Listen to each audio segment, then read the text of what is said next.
Most entrepreneurs think their marketing problem is a visibility problem. They believe more posts, more emails, more funnels, more content, more noise. But what if the real problem is not that people do not know you exist? What if the real problem is that your words are not building enough trust? Welcome, or hopefully welcome back to The Reluctant Entrepreneur. Today I'm joined by Rachel Allen, founder of Bolt from the Blue Copywriting. Rachel describes her work as data-driven, human-centered marketing for good people doing hard work that matters. She's run a marketing business for 16 years, worked with clients in more than 21 countries, and written for businesses ranging from major names in entrepreneurship to brick-and-mortar companies, influencers, and nonprofits.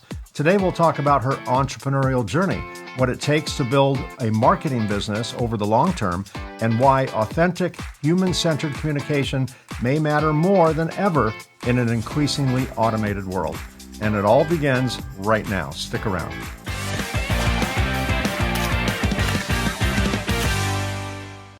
Rachel Allen, thanks for being my guest today. I'm really looking forward to this conversation. Yeah, thanks so much for having me. I can't wait. Yeah, me too. Okay, Rachel, before Bolt from the Blue Copywriting, who were you professionally and what led you into the world of marketing and copywriting? You know, how'd you get here? What'd you do before, and how in the world did you land in this seat? Well, before you I might did be asking this, yourself. You might be asking yourself the same question, right?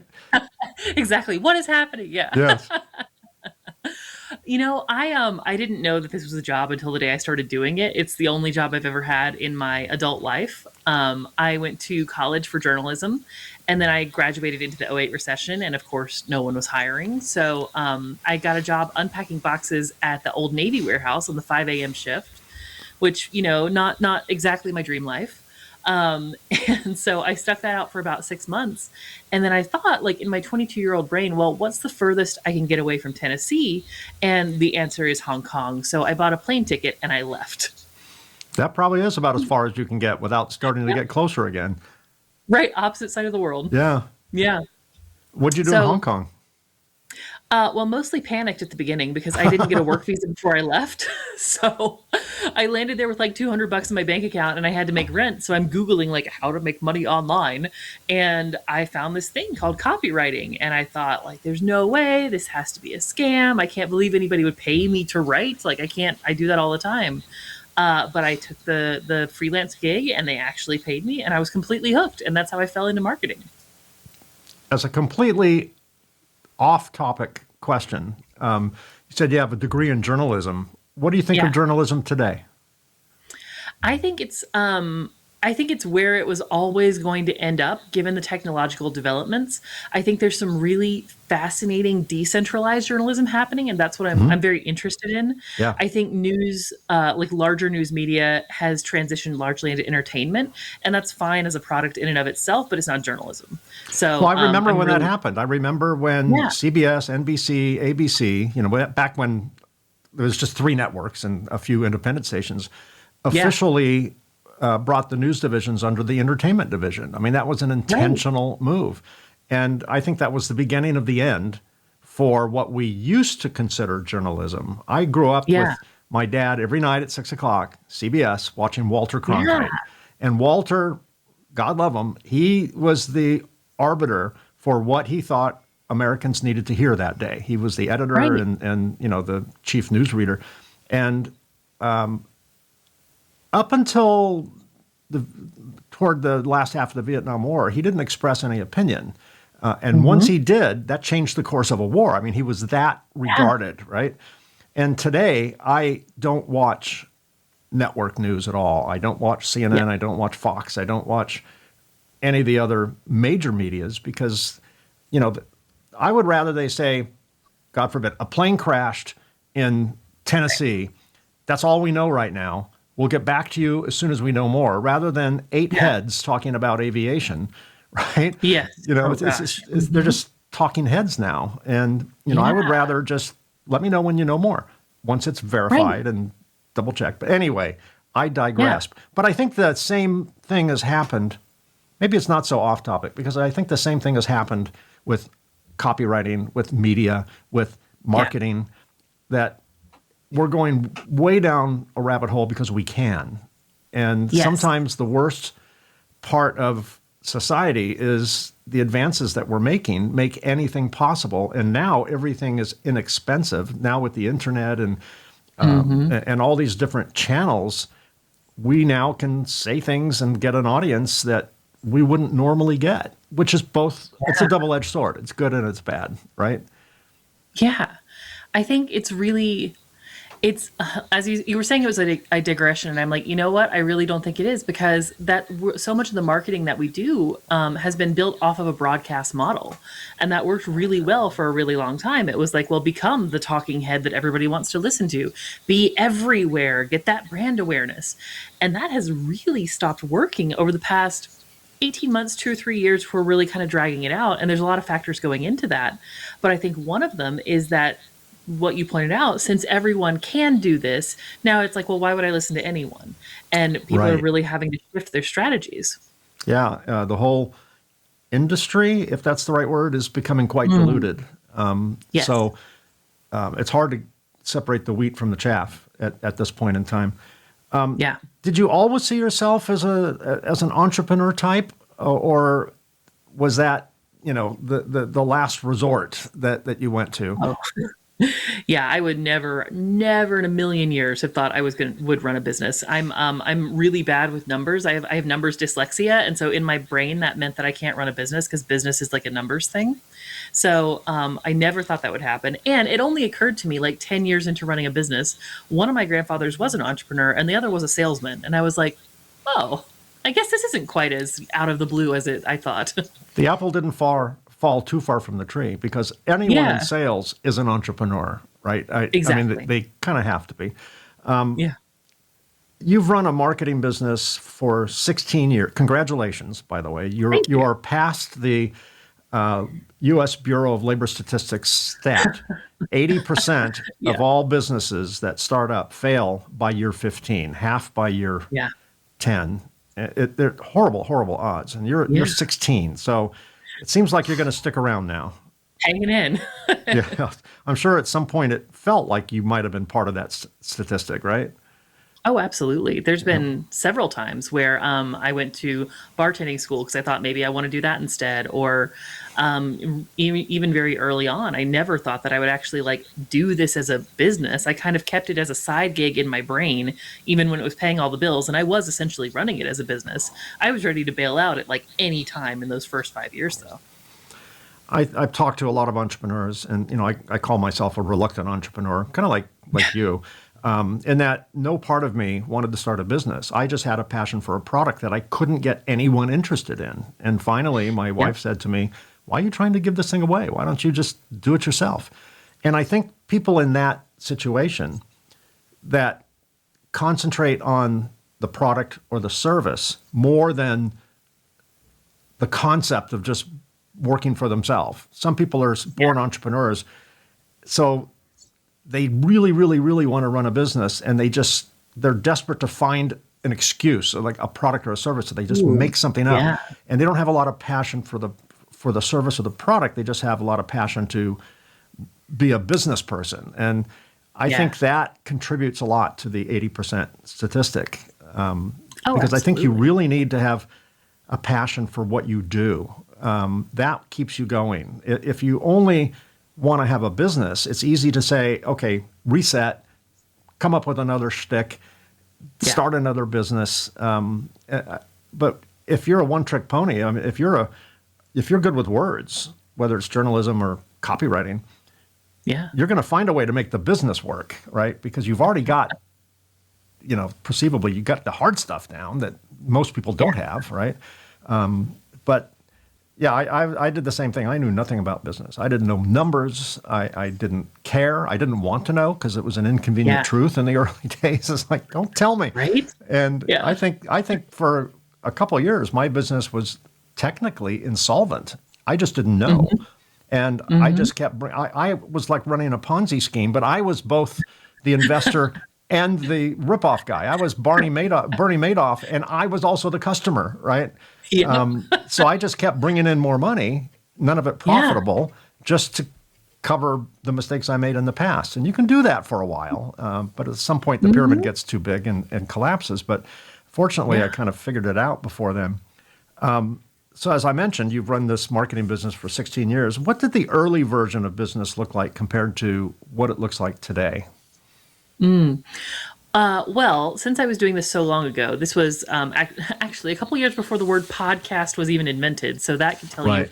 how long this was. Yeah. But it was before Google's Panda algorithm update. And so it was all about quantity versus quality. Yeah. So people were just churning out masses of content.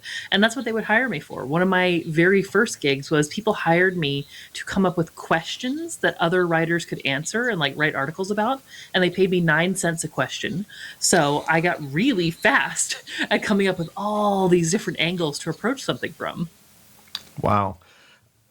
You building a business is arguably not a walk in the park, right? It's hard, and it's way harder than most people think. Many people romanticize business, entrepreneurship. I can't tell you how many times I've heard from my friends and my family and random people I meet, like, "Oh, you're so lucky. You're your own boss. You can write your own checks. You can take all the time off you want. You can buy stuff and charge it to the company," all of which technically are true, although the checks wouldn't, particularly in the early days, they wouldn't be cashable. Right. But the concept of being your own boss couldn't be farther from the truth. I look at it, take a pyramid and turn it upside down so the pointy end is on the ground. I'm right there at the pointy end. Everything above me is what I report to. I report to my customers, my vendors, my employees, the government, the weather, the economy, right? News cycles, all that stuff lands on my business. And the thought that you're your own boss and you write all the rules and you don't have to follow other conventional rules, all of which in the abstract can have an element of truth to it, but it's not what it appears to be. No. How did you handle the stress, the challenges, sleepless nights? How did you learn to handle those challenges, and what kept you moving forward? Where do you get your persistence and your resilience from? 16 years is a lot of challenges, right? Oh, yeah, it definitely is. I think that's such a good question. I think what it comes down to is I really, really like solving problems. And I love your idea of the inverted pyramid. I'd never heard it said that way, but it's exactly true. And like the way that I describe that to people when they ask me what it's like being an entrepreneur, I'm like, well, being an entrepreneur is where almost nothing is your fault, but almost everything is your problem. And if you like that, great, this is a good job for you. And I do happen to like that. I like solving problems. But if you find that overwhelming, or as you mentioned, if you're doing it like just because you think it's cool to run a business and you don't really care about what you're doing, it's just not worth it. There are easier ways to make money. There are easier ways to have a really great life.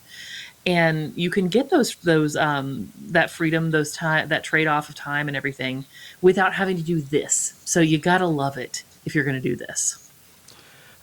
I mentioned in the intro, and I believe I got that when I was doing research on you, that you work with clients who are good people who have a good story or good product, a good company. Would you consider your business a kind of a purpose-driven business? Do you intentionally, do you hire your clients as much as your clients hire you? Ooh, yes. I love your turns of phrase. Yes, exactly that. I am very fortunate that I'm in the space where I'm able to do that. I can be discriminating about it.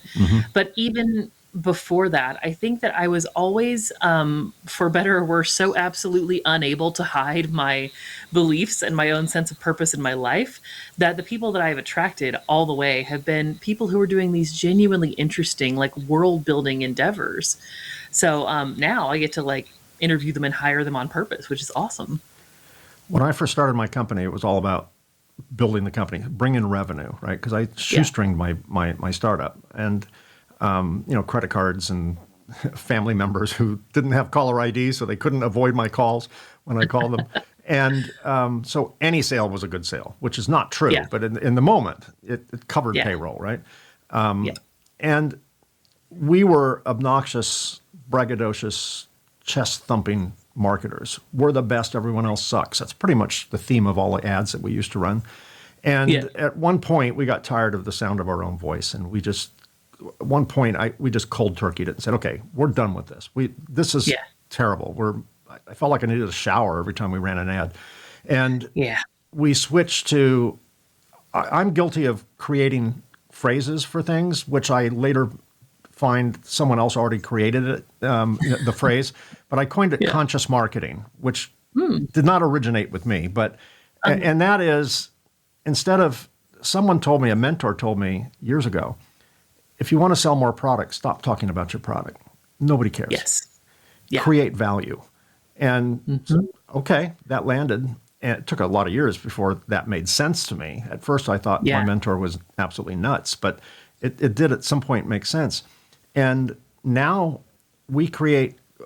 I'm in a high-tech industry. We're in the electronics equipment industry. So electronic manufacturing equipment. We're part of the whole building of circuit board ecosystem.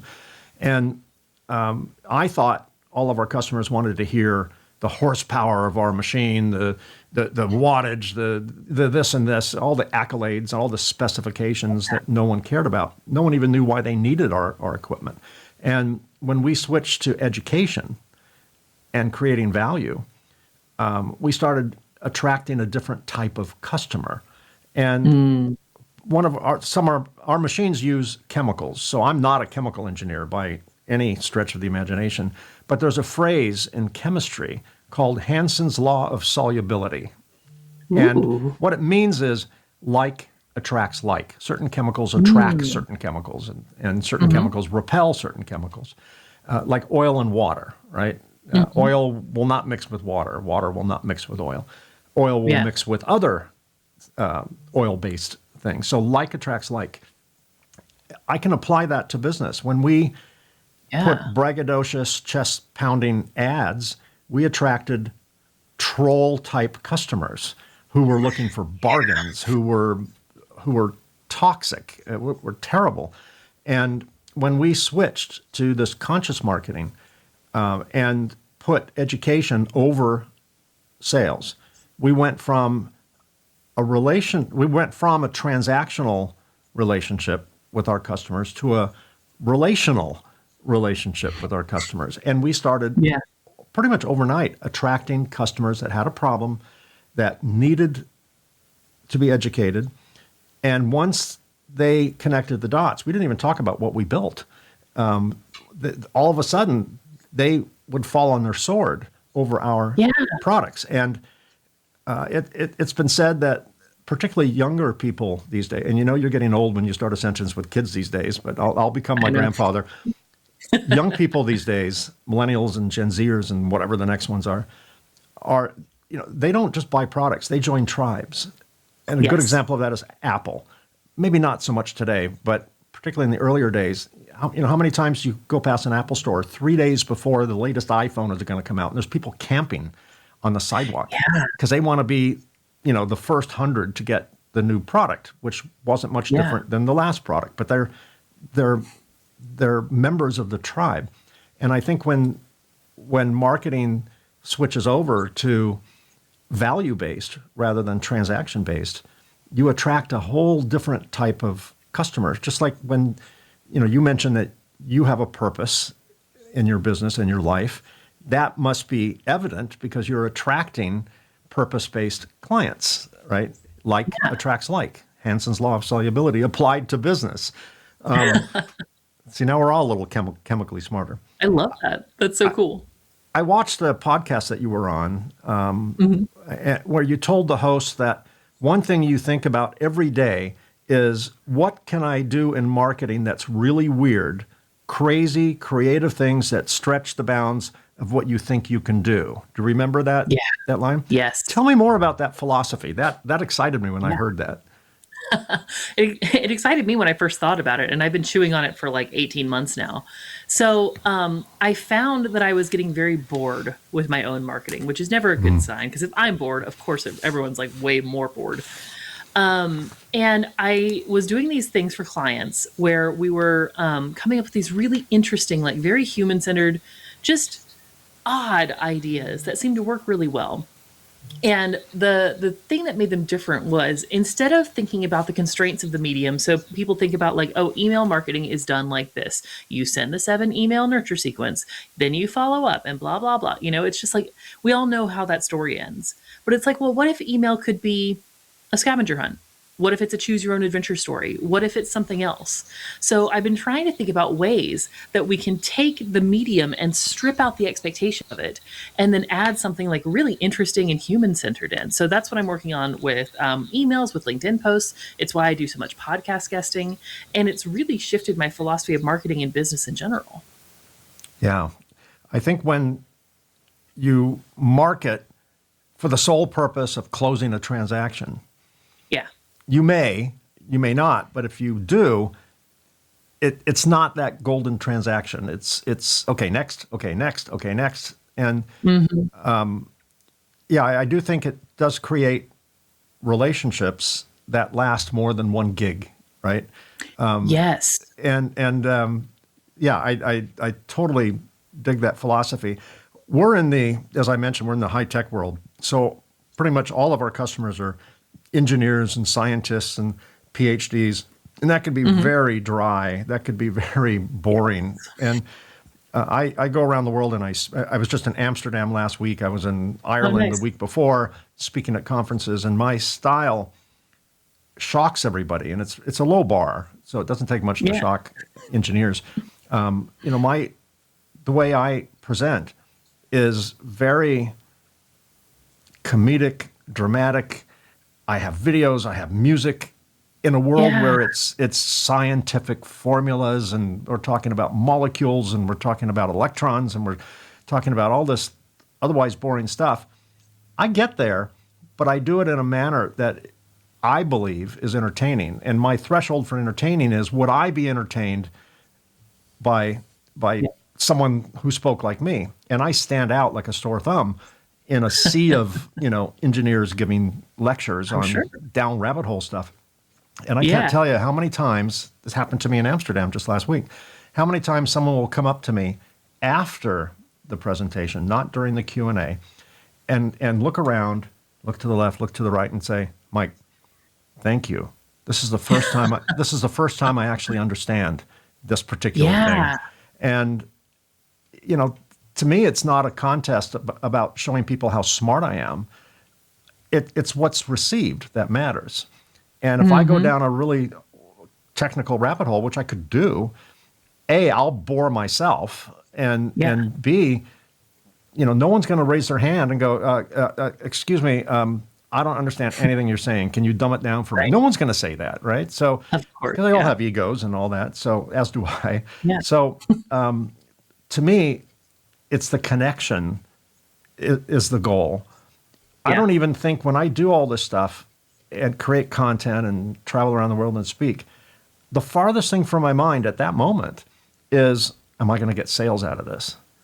Yeah. I Absolutely. don't even think of that. Now, obviously, when I make a conscious decision to create content and to travel and speak, there is a goal there, right? Obviously, I Right. do this not for philanthropic reasons, but in the moment, my headspace is not transactional at that time. Yeah. It's, how can Yeah. I educate? How can I make these people smarter in this particular subject matter? And Yeah. whatever happens, happens. I have to just trust the process. Yes. And I think that shows in my demeanor, in my relaxed atmosphere, my willingness to be silly and goofy, because I'm not at all concerned at that moment, am I going to convince someone that they should buy my stuff? I don't even talk Right. about my stuff. I talk about the Right. problems they're having and best practice solutions for it. And it took a long time. I've had my business for 34 years, so I didn't just Wow. wake up one day early and say, I'm going to do it this way. This was, the result of process of elimination. Oh, this doesn't work. Oh, that doesn't work. Let's just try something completely insane, and it worked. And now I trust the process. So now Yeah. I think that philosophy can work for anybody, not just someone in a technical space. It could work for anyone selling Oh, widgets and books or services, a plumber, an electrician, a doctor, a lawyer. I think it can work for any field. Yeah. And I don't know, for me, at least it worked. Yeah. You I mean, describe your, yeah, sorry, go ahead, Rachel. oh, no, no. I was just saying, it makes me think about something I've been chewing on a lot lately is the difference between something that is complicated and something that's complex. So Yeah. if it's complicated, it's like a machine, right? It Hmm. has a blueprint. You can figure out the parts. There might be a lot of them, but you can figure it out. Yeah. Something that's complex, you can't control that. That's like a garden, for instance, is complex. And Yeah. I think we've been taught to approach marketing like it's complicated and, oh, well, if I get the right widgets in the right place and if I say the right words, it will act like an incantation and then it'll do the thing. But you're approaching it much more from a complexity standpoint, which is something's going to happen. I'm showing up with like the right ingredients and then I'm going to let it grow and come to me. Right. And when the people who attend my lectures or watch my videos or whatever, I give them all the ingredients, like you said. Yeah. They figure it out. Their light bulb goes off, not because I fed it to them, but that another phrase I coined, which has probably been coined before, is called guided discovery. Instead of Ooh, telling them nice. you need my machine, I talk about the problem. I talk about best practice solutions. I talk about why the problem is happening, what part of the process is creating that problem. All of a sudden, I can see their light bulb go off, and they Yeah. went, I need a XYZ machine, this Yeah. type of thing. I need to do that process. And when it's their idea, our machines sell for north of $100,000 a piece. So, and Mhm. the way our industry works, like most industries, the engineer who seeks a solution to a problem doesn't have checkbook signing permission. They have to go Right. to management. They have to write a request for proposal. They have to get funding. We, on the outside, have no access to those people. We only have access to the engineers who can Right. recommend our product. So we have to empower them to, really go to management and appeal to them. And so they're invested in the Yeah. process of getting our equipment through the door. And it really, it's like a Trojan horse, but in a good way. We equip Yeah. them with all the data. They come up with the conclusion based on the data and the facts that we provide. And they're the type of customer who works in a partnership with us rather than just this transactional, toxic type customer who just wants a good deal. Right. And anytime something goes wrong, it's our fault. Don't Of maintain the course. equipment. All of Right. that. Right. Right. You Hmm. describe your work as both data-driven and human-centered. Those, Yeah. to some, can sound like opposites. How do you bring these two ideas together? Well, I think the first thing is to reframe that they're not opposites. It's the same information, just kind of looked at from different angles. Hmm. So I think I'll speak to the data driven first, because most creatives I know feel really uncomfortable with that. Just like you were talking about in the beginning of your business, like you didn't want to know the numbers. I think people do that now with data. It's like, oh, don't tell me the open rates, don't tell me the views. I'm just going to feel bad about it. Which, like, sure, maybe, but I think we have to remember that data, it's just information, and all Right. it is showing you a pattern of the past so you can make a decision about it. So Hmm. I focus both on quantitative data and qualitative data, which I think a lot of people don't even think about. So they're like, Right. oh, wait, I'm allowed to think about whether I like my customers. I'm allowed to think about whether I feel bad every time I send an email. So we focus on that. And then, of course, the human thing that I just can't help. So much of my life's purpose is to tend the vitality of the human endeavor. And so I am so in love with our species that I can't help but bring the person to the center of whatever I do. Oh, that's amazing. I really like that. What do most entrepreneurs misunderstand about copywriting? I think they don't understand what it is. I think that they think of copywriting as that thing I have to do to make the algorithm like me, and then Mm. also somehow people will buy from me, which, like, that doesn't work very well, obviously.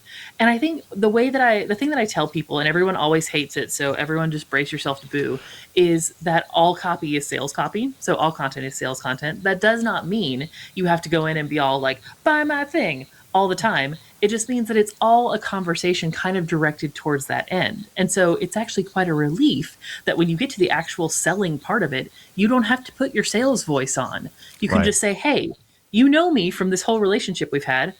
You want to buy a thing? And it can be Right. that easy. Yeah, of a very similar belief that everyone at a company is in sales. The Yes. receptionist who answers the phone, the person, the shipping clerk, the assemblers who put the equipment together, the service people, and the Yeah. salespeople, obviously. I think everyone in the company is in sales because they represent the company. They're part of Yeah. the team that that the customer will partner with. They don't just partner with the salesperson, right? God Yeah. forbid. They partner with an entire company, with a whole ecosystem that ensures that the implementation of whatever we provide them is successful. We Yeah. partner with them because we need them to be successful. They're part of Right. it. We can't just put this sophisticated $100,000 machine in and tell them just plug it in and turn it on, right? They need to be involved in the process. So Yeah. not just at the beginning, but all through the life of the equipment.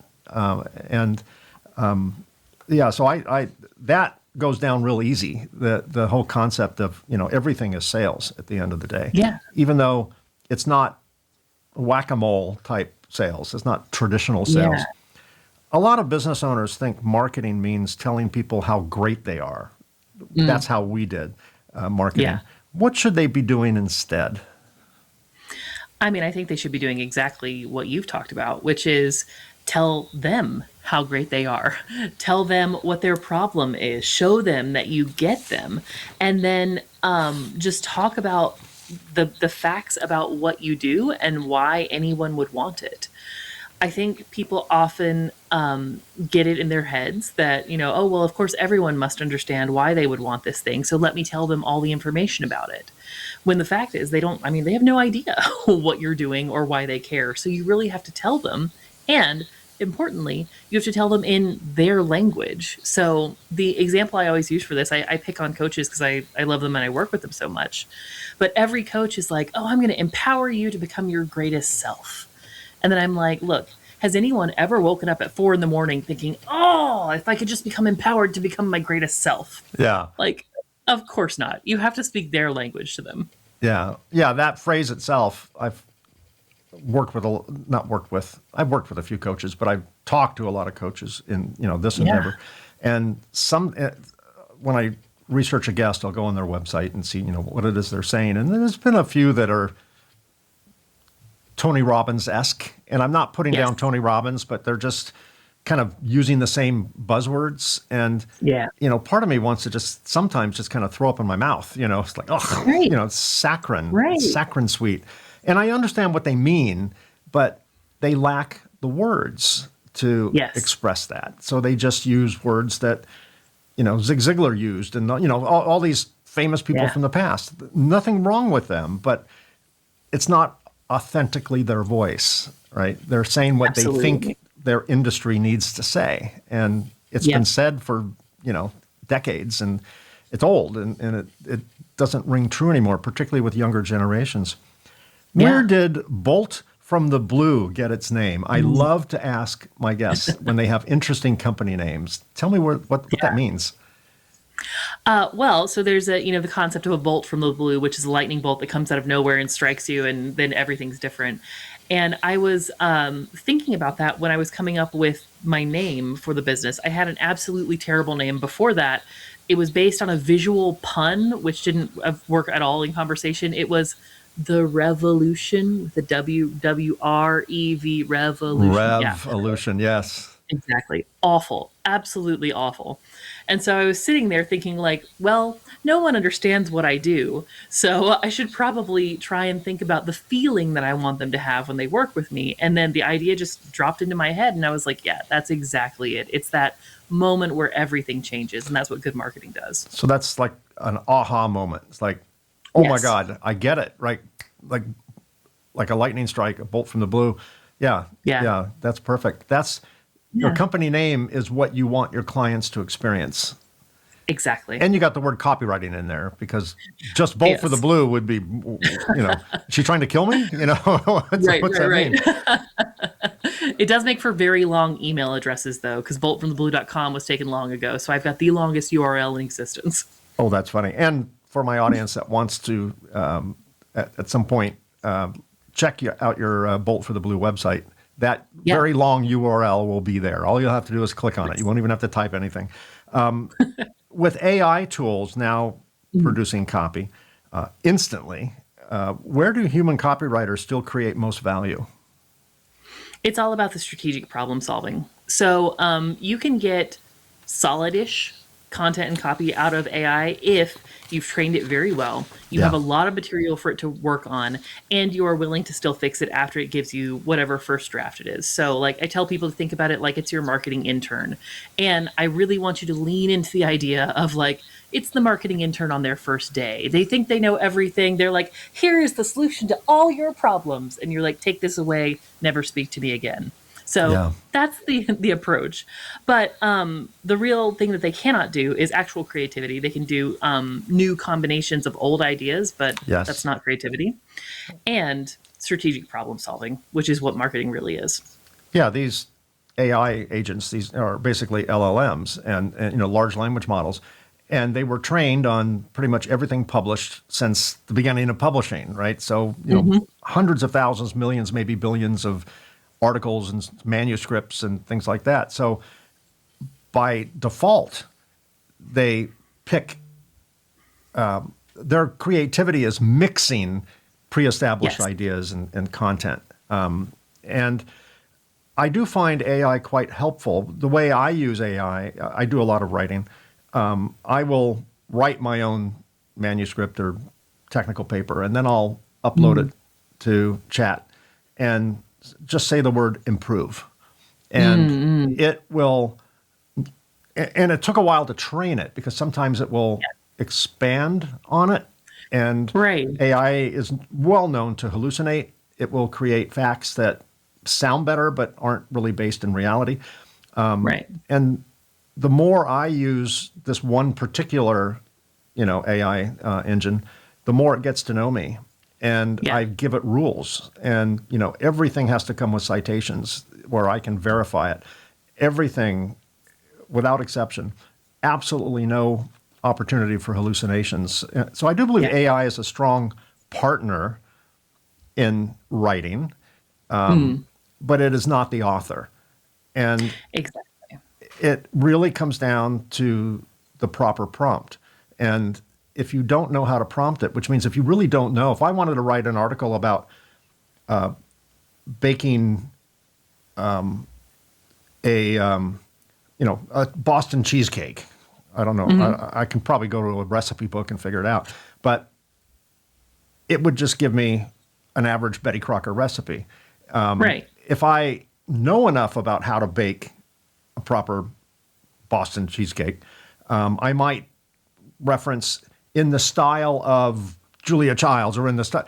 Yeah. It's a poor analogy. The more I'm talking, the more I realize this is not the best analogy. No, I But get it, though. the point is, you kind of have to know something about the content to be able to vet the information Yeah. you're getting from any AI model, and to direct it to speak in your voice. And it needs to know your voice. Otherwise, you're going to get its voice, and which Right. sounds impressive if you're not familiar with the content. But you could easily be viewed a fool by publishing stuff like that is unvetted. Yes. I'm notorious for, I drive my wife crazy because I'll read stuff and go, that's totally AI. I can tell from the Yeah. M dashes. I can tell from the, AI likes to use phrases like in the realm of. And I'm like, And it's not this, it's we don't this. live in Yeah. realms anymore, Rachel. The realms are Shakespeare days, right? Yeah. But it has trademark tells all the way through it. Yeah. And it takes a long time, and you really have to know what you're doing to get it to speak your voice and Yeah. not its voice, because it really wants to do its voice. And It that loves just the takes voice. time. Yeah. But I do think that AI can be a really good partner to intelligent copywriting, conscious marketing.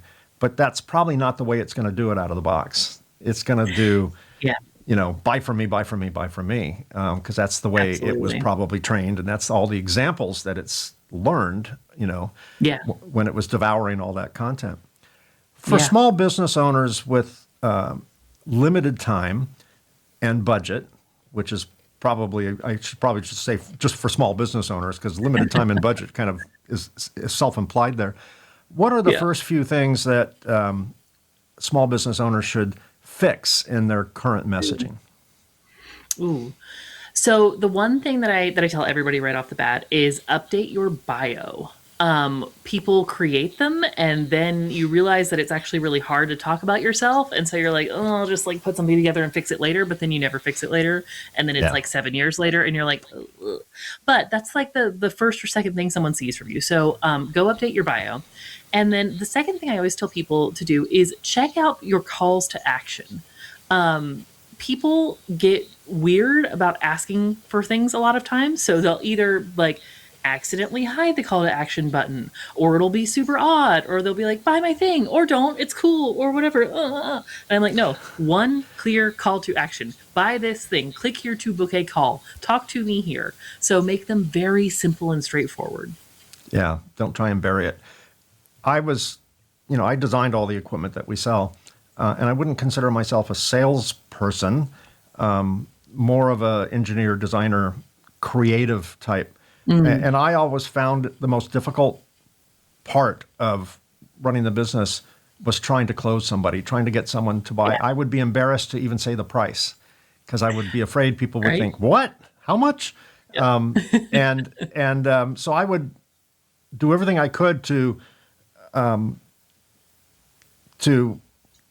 shout out the specifications that I knew like the back of my hand. Right. But I was almost embarrassed to try and sell, to your point. Yeah. And of course, that's the reason we're in this game, right?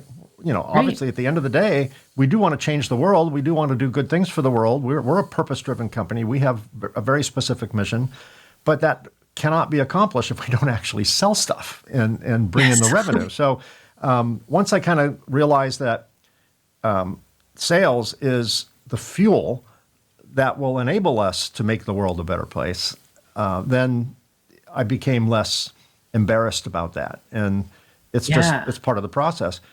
We just make sure that that part of the process is after the education, not too early. And, we're very hesitant. We don't publish our prices online or anything like that. And the reason why is if someone says, oh, we need to buy this XYZ machine, and they look at their website and they say, oh, it's $100,000, they're going to go looking for a $50,000 machine, and then they're going to go looking for a $20,000 machine. They need to have a certain baseline of knowledge before that price makes any sense in their world, right? Otherwise, it's going to be a race to the bottom. So we're very guarded with our pricing. If someone calls and says, how much is your machine? Obviously, we will answer the question, but we answer the question with a bunch of questions first. I think that's such a good Because way we to just do it. have to know who we're talking to and make sure that we're not over-promising, under-promising. We just have no context to even answer the question unless we ask a whole bunch of questions. And speaking of questions, we're about at our last one. We're almost out of time. So let me ask you this. How did you define success when you first started your company, and how do you define it today? So 16 years ago, Rachel would define success as, and today. Yeah, I think 16 years ago, I would have defined success as, can I pay my rent today? There you go. So it's just like, am I surviving? And then today it's, how do I feel about this when I wake up in the morning? Do I wake up looking forward to doing what I'm doing? Or is there something about it where I'm like, oh, this feels heavy or hard? And if there's something like that, then I know I have to look at either goals, mindset, operations, something. That's my clue that there's something going on that I need to shift. Yeah, very good. I have yet to talk to one entrepreneur who has the same answer on both sides of the equation. Oh, nice. It's almost always some form of money, right? Monetary success, paying your bills, paying your rent in your case. And the after is a little bit more higher octave. it's freedom, it's, which encompasses money, but it's Right. many, many other things. So it's always a higher level with perspective than it was, Yeah. in the sheer survival mode. And that makes a lot of sense. Who's going to think about changing the world when they're trying to cover the rent, right? Or cover payroll, right? That's changing the Yeah. world. Is just not having to declare bankruptcy, right? So Yeah. changing your world anyway. Yeah. Rachel Allen, Bolt from the Blue Copywriting. For my audience who wants to get more information, as I mentioned earlier, if you're watching this on YouTube, look down here where it says see more, and the URL will be there. And if you're listening to this on your favorite podcast app, don't do it while you're driving. We don't want to lose any subscribers that way. When it's safe to do so, look at that podcast app, and Bolt from the Blue's information will be there. And through that website, you can get in touch with Rachel Allen. Rachel, thank you so much. It seems like it's been 8 minutes since we've been talking, but it's been about 45, 50 minutes or so. So thank you for making time go by so fast. Yeah, this has absolutely flown. Thank you so much for having me today. Oh, my pleasure. And continued success to you. Thank you. You too. Okay, here are some final thoughts. One of the things I appreciate about this conversation is the reminder that marketing is not just about being louder, more visible, or more persistent. It's about being clear, credible, and human. For entrepreneurs, especially those who never intended to become marketers, that is an important lesson. The words we use matter. They shape how people understand our businesses. They evaluate our credibility and whether they trust us enough to take the next step. I also appreciate Rachel's point that effective marketing does not have to feel manipulative or artificial. At its best, it helps good businesses explain their value in a way that is honest, useful, and aligned with the people they serve. And in a world where AI can generate content instantly, perhaps the real differentiator is not simply producing more words. It is producing words with discernment, empathy, strategy, and purpose. Now, that's a wrap. Thanks for being part of our Reluctant Entrepreneur family. We've been busy recording future episodes with fascinating guests, so be sure to subscribe to get notified when new episodes drop. If you're an entrepreneur or know someone who would make a great guest, we'd love to hear from you. Visit reluctantentrepreneur.podcast.com, where you can apply or recommend a guest, or just learn more about the show. And a couple of shameless plugs. I've started a new series under the Reluctant Entrepreneur brand. The new series is called Reluctant Lessons, where businesses went wrong. On this series, we dig into high-profile business failures and the story behind it all. So far, we've profiled numerous companies, including Rubbermaid, Kodak, Blockbuster, BlackBerry, Toys R Us, DeLorean Motor Company, and many more to come. There's really no shortage. Check them out on this channel. And if you're interested in my book, The Reluctant Entrepreneur, Anatomy of a Business Startup from Uncertainty to Unstoppable, it's available in paperback and Kindle on Amazon, and as an audiobook on both Audible and Amazon. And finally, to everyone who's listening or watching, if you find yourself stepping into entrepreneurship, whether by choice or by circumstance, remember this: sometimes the path we never planned becomes the journey we were meant to take. Thank you all so much for being here. I truly appreciate you, and I'll see you again soon.